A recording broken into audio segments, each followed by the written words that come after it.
আজ আমার স্বামী বিদেশ থেকে আসছে ৩ বছর পর। ঢাকা এয়ারপোর্ট থেকে আমার বড় ভাসুর নিয়ে আসছে।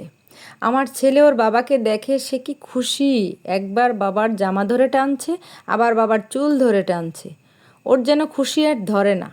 ভিডিও কলে বাবাকে দেখে এক দেখাতে চিনে ফেলছে। আদো আদো বুলিতে বাবার সাথে কথা বলছে। আমি আড়ালে দাঁড়িয়ে এসব দেখছি, সামনে যাওয়ার সাহস পাচ্ছি না। শাশুড়ি মা কিনা কি মনে করেন? আমার শাশুড়ি মা অনেক গরম প্রকৃতির মানুষ। আমার শ্বশুরও ভয় পায় ওনাকে।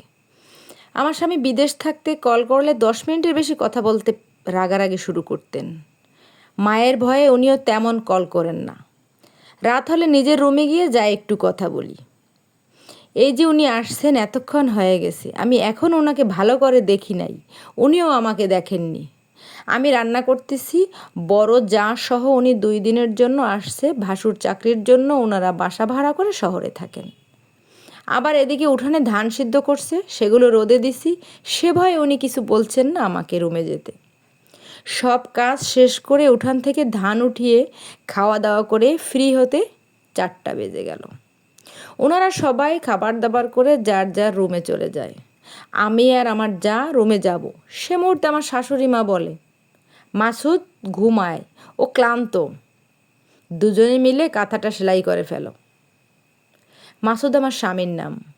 শাশুড়ি মা কাঁথাটা দিয়ে ঘরে চলে যায়।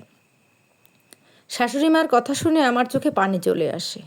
যা আমার দিকে অসহায় চোখে তাকিয়ে বলে, কি করবি বল, তোর স্বামীরও দোষ আছে, ও তোকে ডাকলে আম্মা কি ওকে খেয়ে ফেলবে? আমিও তো কিছু বলতে পারছি না। বললে বলবে 2 দিনের জন্য এসে ফটর ফটর করবে। দেখলি না ওই দিন তোর হয়ে কথা বলছি বলে তোর ভাইয়াকে দিয়ে আমাকে থাপ্পড় খাওয়াইছে। ভাগ্যিস ওর চাকরির জন্য দূরে থাকতে পারছি, না হলে আমাকেও আগে জ্বালিয়ে মারছে। ধৈর্য ধর, দেখবি আল্লাহ তোর জন্য ভালো কিছু রাখছে। জায়ের কথা শুনে মনকে শান্ত করি। আমার যা অনেক ভালো। ধানের সময় যখন আসে, তখন ক্ষেত ফসলে আসে, তখন ছেলে মেয়েকে আমার ভাসুরের কাছে রেখে আমাকে সাহায্য করতে চলে আসে। সব কাজ শেষ করে তারপর যায়। যাওয়ার সময় শাশুড়ি মা কিছুই দেয় না, ক্ষেতের ফসলাদি। তারপরও আসে শুধু আমার উপর সব কাজ গিয়ে পড়বে তাই বলে। সন্ধ্যা পর্যন্ত কাজ শেষ করে হাঁস মুরগি খোয়ারে ঢুকিয়ে দুজনে মিলে নাস্তা বানাতে যাই। আমারও আস্তে আস্তে স্বামীর প্রতি অভিমান জমতে শুরু করে। মাকে এত ভয় পাওয়ার কি আছে? এমন নয় যে আমরা সবারই সামনে অসভ্যতামাই করছি। আমিও মনে মনে পণ করি, রাতে কথা বলতে আসলে কথা বলবো না, দেখি তখন ওনার কেমন লাগে।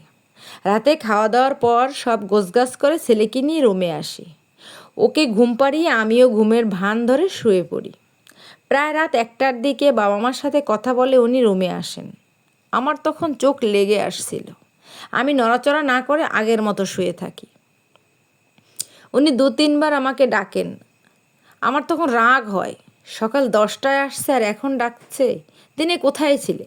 স্বামী স্ত্রীর সম্পর্ক তো শুধু শারীরিক চাহিদার মধ্যে সীমাবদ্ধ নয়, আরও কতভাবে ভালোবাসা যায়। দুজনে দুজনের চোখে চোখ রেখে হাতে হাত রেখে কত কথা বলা যায়। আমার সাড়া নেয় পেয়ে উনি আমাকে পিছন থেকে জড়িয়ে ধরে শুয়ে পড়ে। সরি বউ, আমি জানি তোমার অভিমান হয়েছে, কিন্তু কি করব বলো? মাকে ছোট্টবেলা থেকে আমরা ভয় পেয়ে আসছি, এখনও সেটা কাটিয়ে উঠতে পারছি না। মাফ করে দাও। আমার মায়ের উপর রাগ করে থেকো না, মুরব্বী মানুষ, কি করবে বলো? ওনার কথা শুনে দীর্ঘশ্বাস ফেলি। কিছু বলিনি এখনও। হয়তো অভিমান পুরোপুরি কাটেনি। এখন অনেকে বলবেন এমন হয় নাকি, কিন্তু এটাই বাস্তব। আমাদের সমাজে যেমন ভালো শাশুড়ি আছেন, তেমন এরকম কাঠখোট্টা শাশুড়িও আছেন। ভিডিওটি ভালো লাগলে অবশ্যই একটু লাইক দিবেন। আর এই ভিডিওটি একটা বাস্তব জীবনের গল্প, হয়তো অনেকের জীবনের সঙ্গে মিলেও যেতে পারে। কারো জীবনের সঙ্গে মিলে গেলে এর জন্য আমি আন্তরিকভাবে দুঃখিত। ধন্যবাদ সবাইকে।